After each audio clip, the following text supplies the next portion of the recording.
And, Mr. Speaker, I am pleased to offer yet another outstanding example of bipartisanship and thoughtful policymaking from the Energy and Commerce Committee.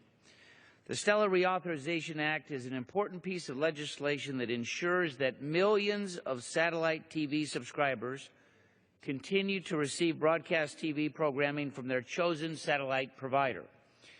We've reached across party lines and across the two houses of Congress to craft a bill for this, a compromise bill for this must-pass legislation that will improve the video marketplace for TV viewers across the country. In addition to reauthorizing the distance signals offered by satellite providers, we're able to include targeted reforms that will, in fact, will enhance the video marketplace and allow consumers to access the programming that they want, when they want it. These reforms are prime examples of the kinds of deregulatory changes that we're looking at as we work to replace the 80-year-old Communications Act. They're going to spur investment in communication networks, promote competition, and, yes, create needed American jobs. For example, the bill eliminates the costly cable card integration ban that has increased the cost of cable-leased set-top boxes and makes them less energy efficient. Ultimately, this is a double whammy for consumers because after being forced to pay for an unnecessary and antiquated technology, consumers then have to pay a penalty in the form of higher electric bills. Although we eliminated the whole mandate in our original bill that we passed through our committee, we worked with our Senate colleagues and agreed to sunset the provision in 1 year.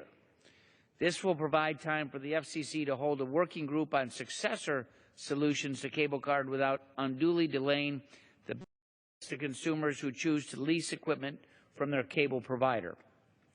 The bill also evens the playing field for all video providers. It seeks regulatory parity for cable and satellite providers when it comes to protecting broadcast signals during Nielsen sweeps. It also provides satellite operators and broadcasters with the opportunity to modify local markets, like cable operators already have the ability to do so. We hope that in our update of the Communications Act that we can find additional ways to eliminate regulatory differences that no longer serve a meaningful technical purpose or that distorts business and consumer incentives. The bill provides other positive bipartisan reforms, and it is our intent that as we update the Communications Act in the coming Congress, that it continues along that very same path. That being said, the matter before us is the reauthorization of these provisions for the millions of satellite viewer subscribers that depend on them. The clock's ticking, and the bill will ensure when folks flip on their TVs, yes, their favorite show will be available when they want to watch it.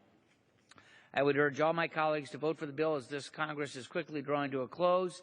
I particularly want to thank the Subcommittee on Communications and Technology Chair Greg Walden, Ranking Members Henry Waxman and Anna Eshoo, and Judiciary Chairman Bob Goodlatte, as well as our respective staffs for their bipartisan and hard work on this very important legislation. I also want to thank our Senate colleagues, Jay Rockefeller and John Thune, for their willingness to work with us to find common ground. I'm proud of our committee's record of bipartisan results. And as we work toward the ComAct update next year to modernize our nation's communication laws for the innovation area, continued cooperation will be critical to that success. Without this bill, without this reauthorization being moving forward, satellite viewers, millions of Americans, will have those sets turned off. It's important that we reauthorize this bill, and I'm pleased to do so in a very bipartisan way, and I reserve the balance of my time.